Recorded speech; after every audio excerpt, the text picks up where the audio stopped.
أعوذ بالله من الشيطان الرجيم.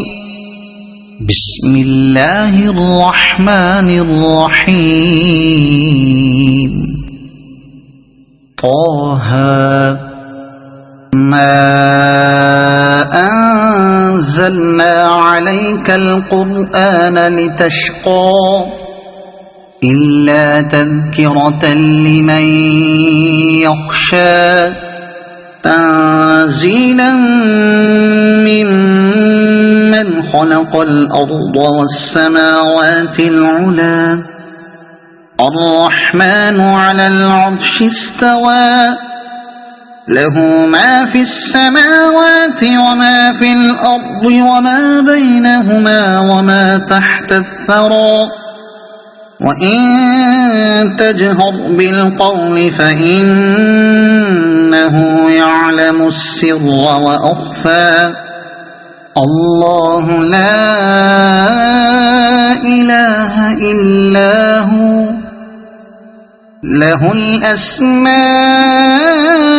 الأسماء الحسنى وهل أتاك حديث موسى إذ رأى نارا فقال لأهلهم كثوا إني آنست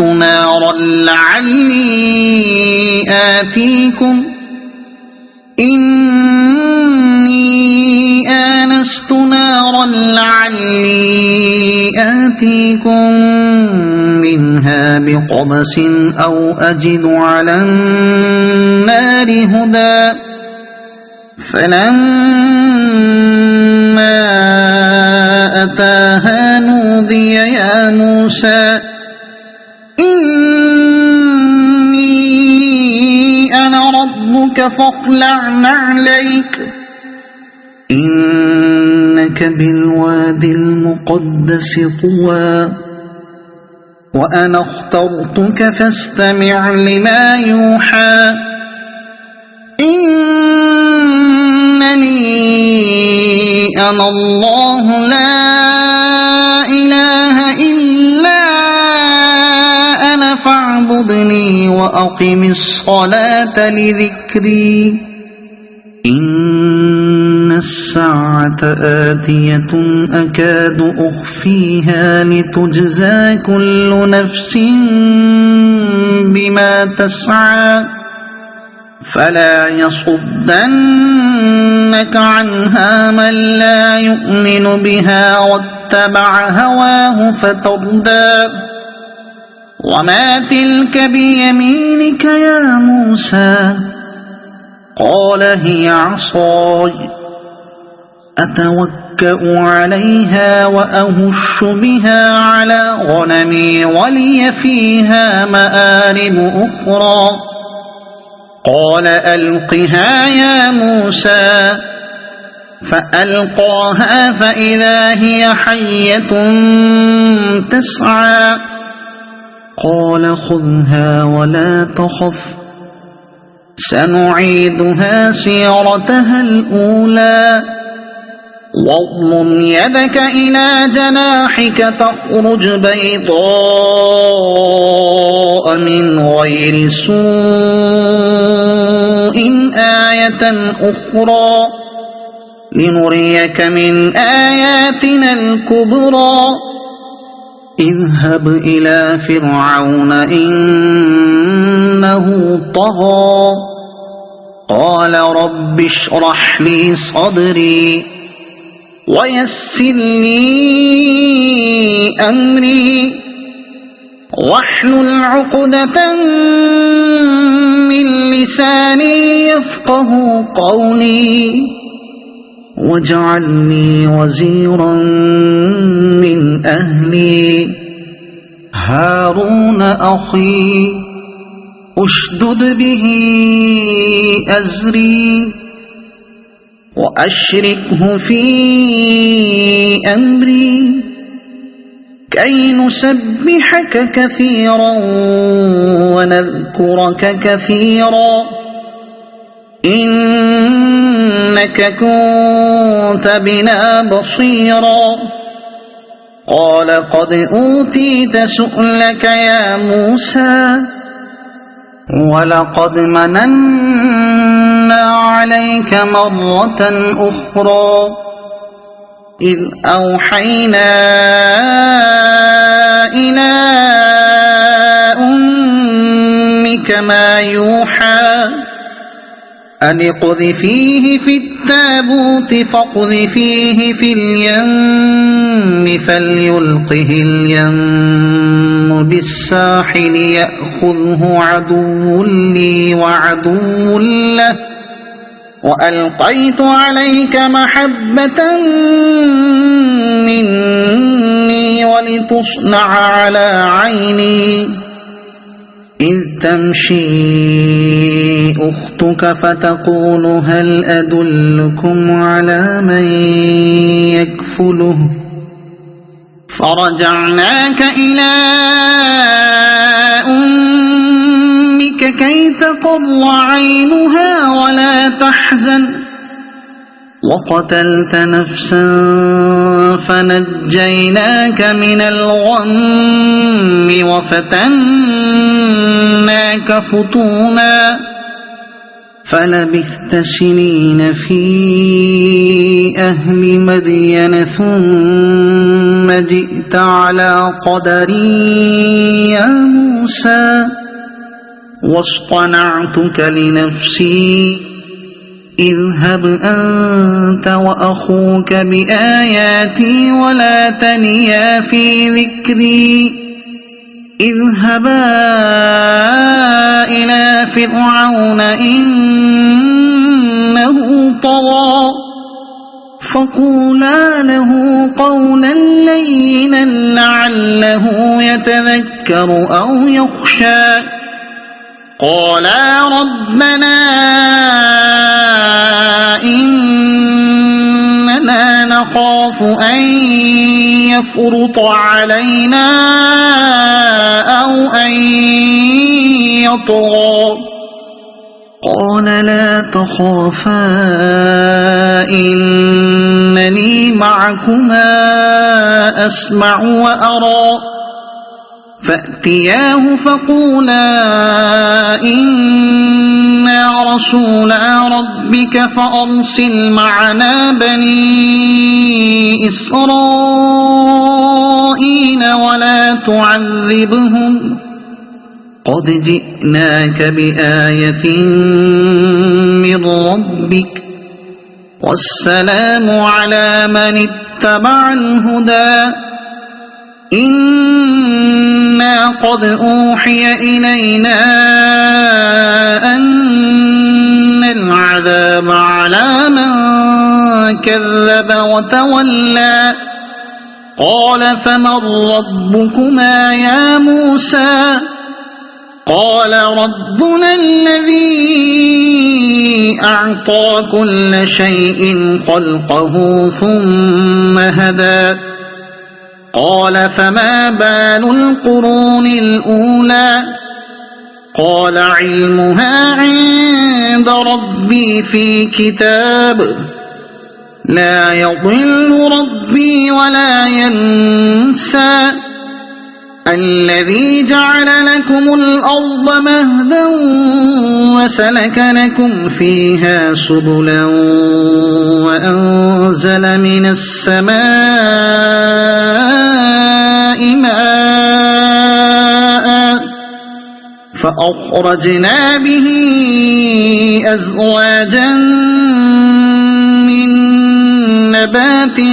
شتى كلوا وارعوا أنعامكم إن في ذلك لآيات لأولي النهى منها خلقناكم وفيها نعيدكم ومنها نخرجكم تارة أخرى ولقد أريناه آياتنا كلها فكذب وأبى قال أجئتنا لتخرجنا من أرضنا بسحرك يا موسى فلنأتينك بسحر مثله بمثله فاجعل بيننا وبينك موعدا لا نخلفه نحن ولا أنت مكانا سوى قال موعدكم يوم الزينة وأن يحشر الناس ضحى فتولى فرعون فجمع كيده ثم أتى قال لهم موسى ويلكم لا تفتروا على الله كذبا فيسحتكم بعذاب وقد خاب من افترى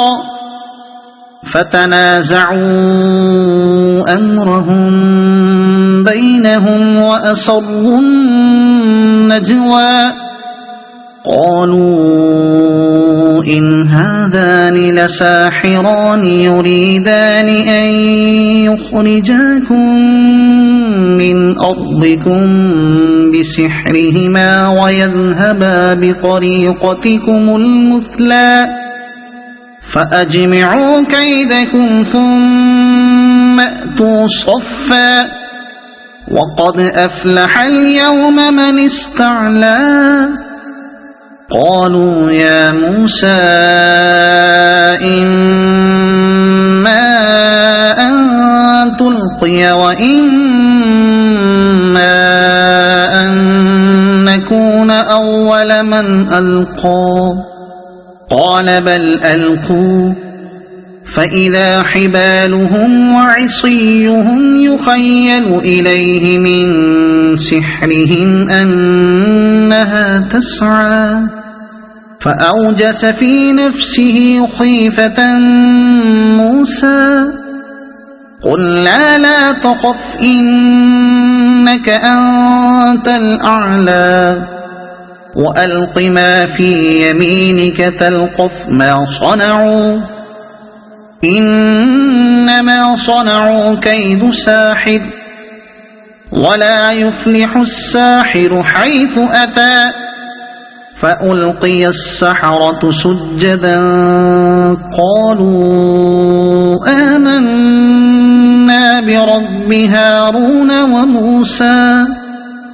قال آمنتم له قبل أن آذن لكم إنه لكبيركم الذي علمكم السحر فلأقطعن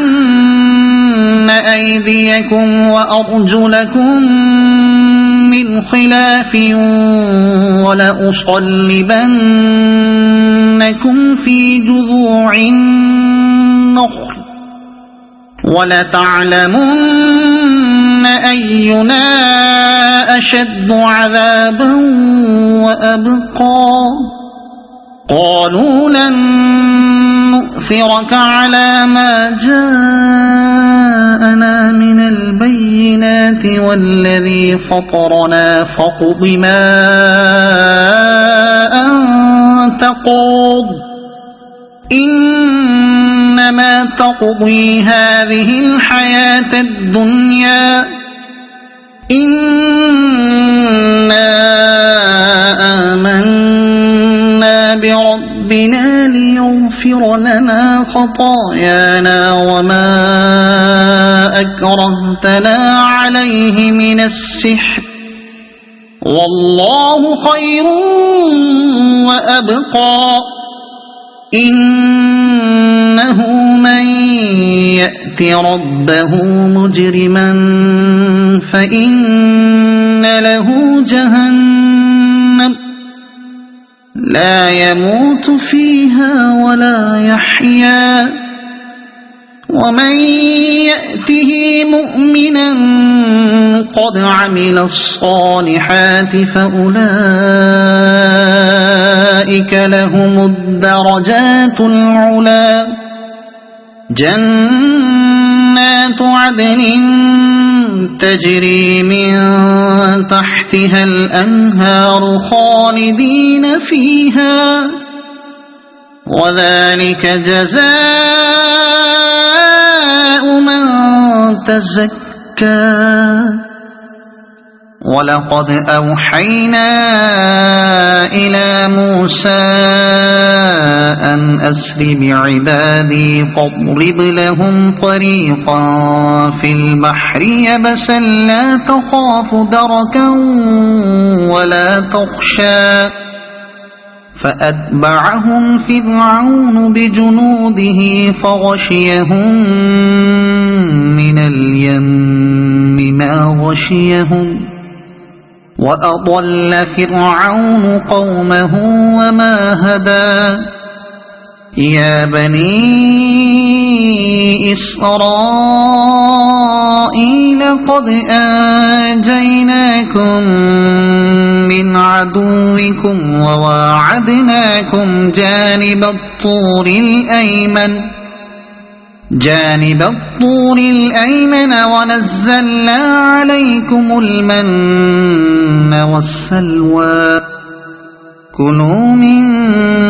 طيبات ما رزقناكم ولا تطغوا فيه فيحل عليكم غضبي ومن يحلل عليه غضبي فقد هوى وإني لغفار لمن تاب وآمن وعمل صالحا ثم اهتدى وما أعجلك عن قومك يا موسى قال هم أولئك على أثري وعجلت إليك رب لترضى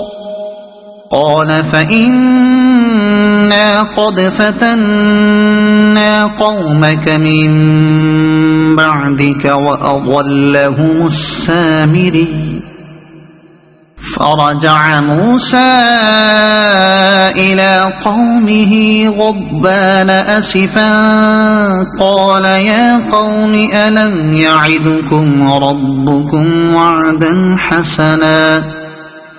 أفطال عليكم العهد أم أردتم أن يحل عليكم غضب من ربكم فأخلفتم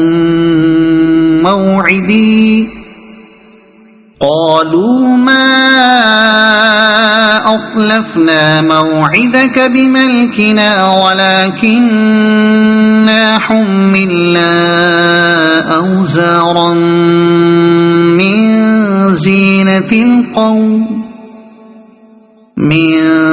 زينة القوم فقذفناها فكذلك ألقى السامري فأخرج لهم عجلا جسدا له خوار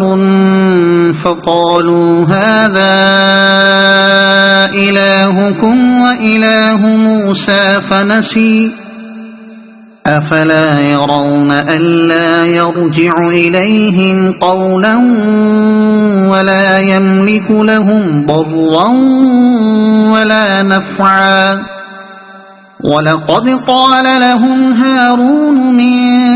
قبل يا قوم إنما فتنتم به وإن ربكم الرحمن فاتبعوني وأطيعوا أمري قالوا لن نبرح عليه عاكفين حتى يرجع إلينا موسى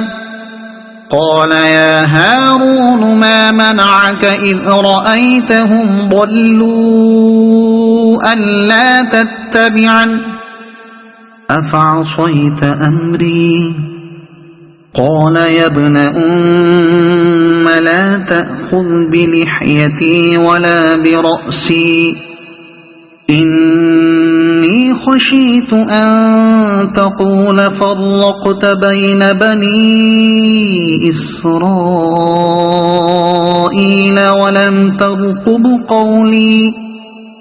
قال فما خطبك يا سامري قال بصرت بما لم يبصروا به فقبضت قبضة من أثر الرسول فنبذتهما قال بصرت بما لم يبصروا به فقبضت قبضة من أثر الرسول فنبذتها وكذلك سولت لي نفسي قال فاذهب فإن لك في الحياة أن تقول لا مساس وإن لك موعدا لن تخلفه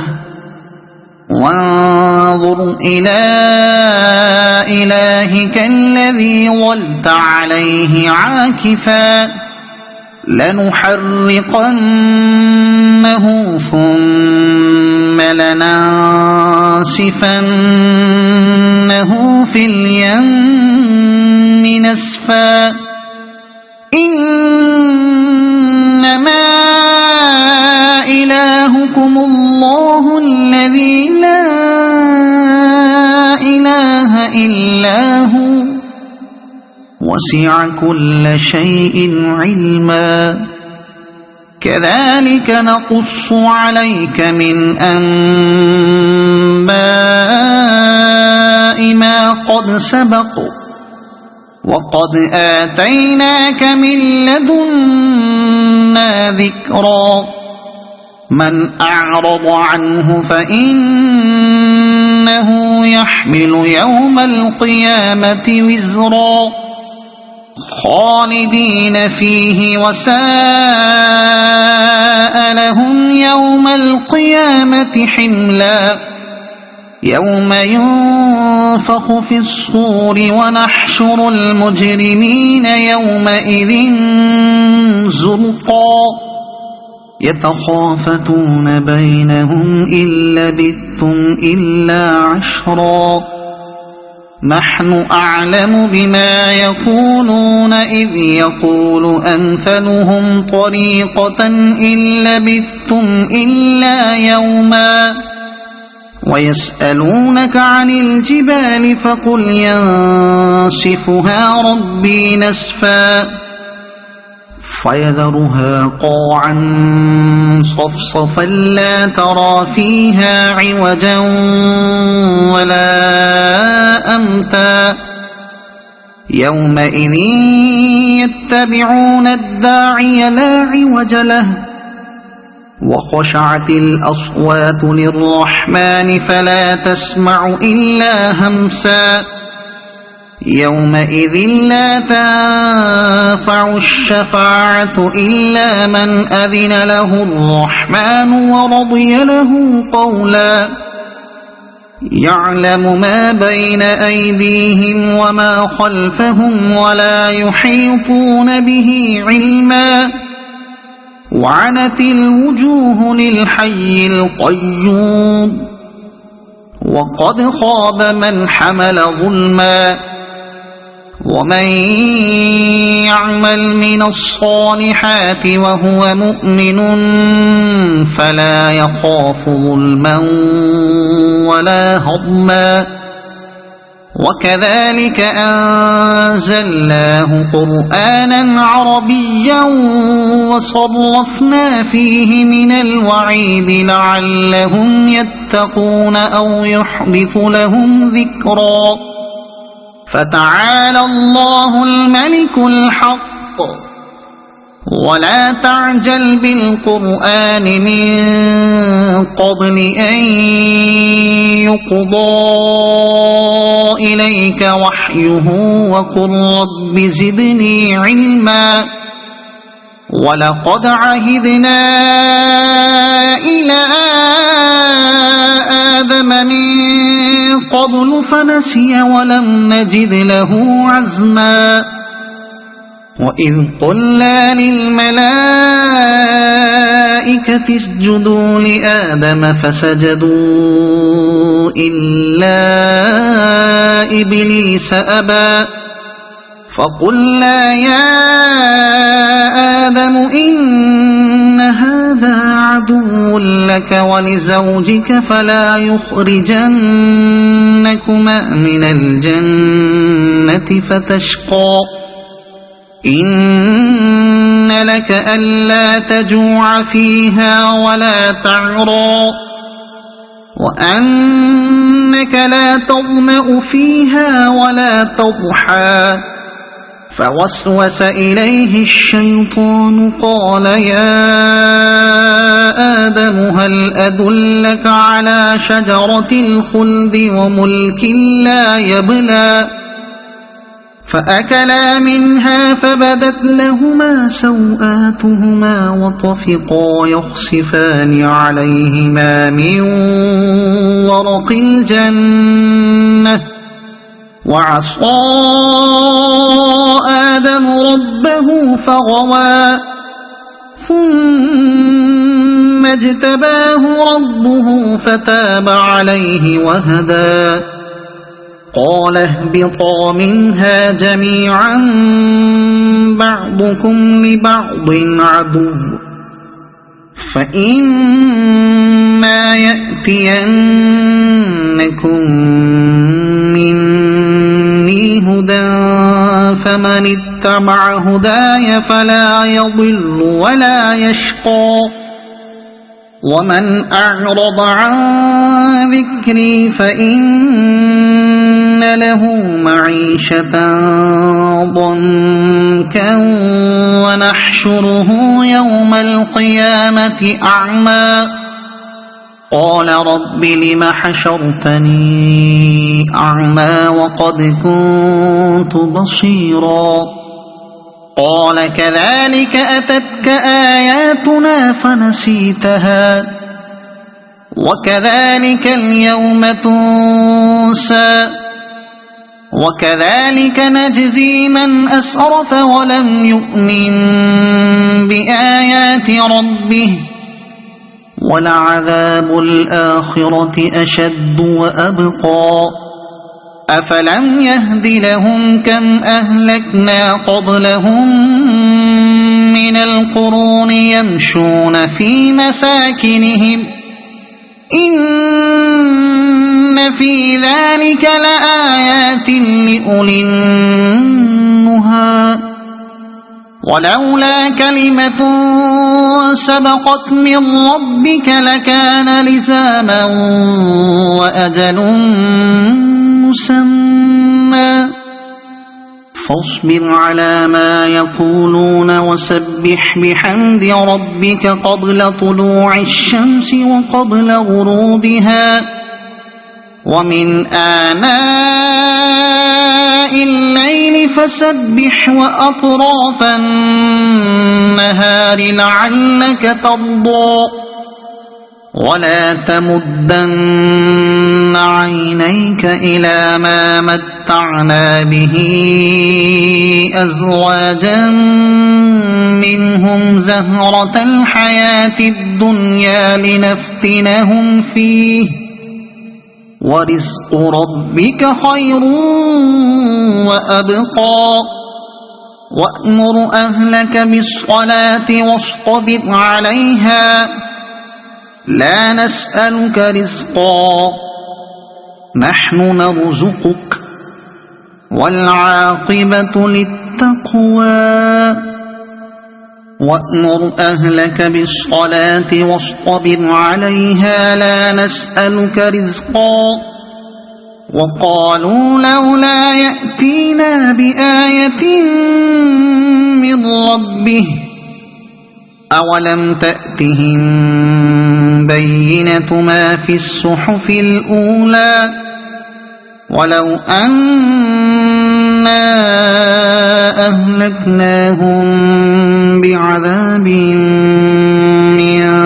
قبله لقالوا ربنا لولا أرسلت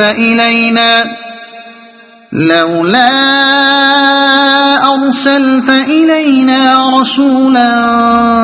فنتبع آياتك من قبل أن نذل ونخزى قل كل متربص فتربصوا فستعلمون من أصحاب الصراط السوي ومن اهتدى. صدق الله العظيم.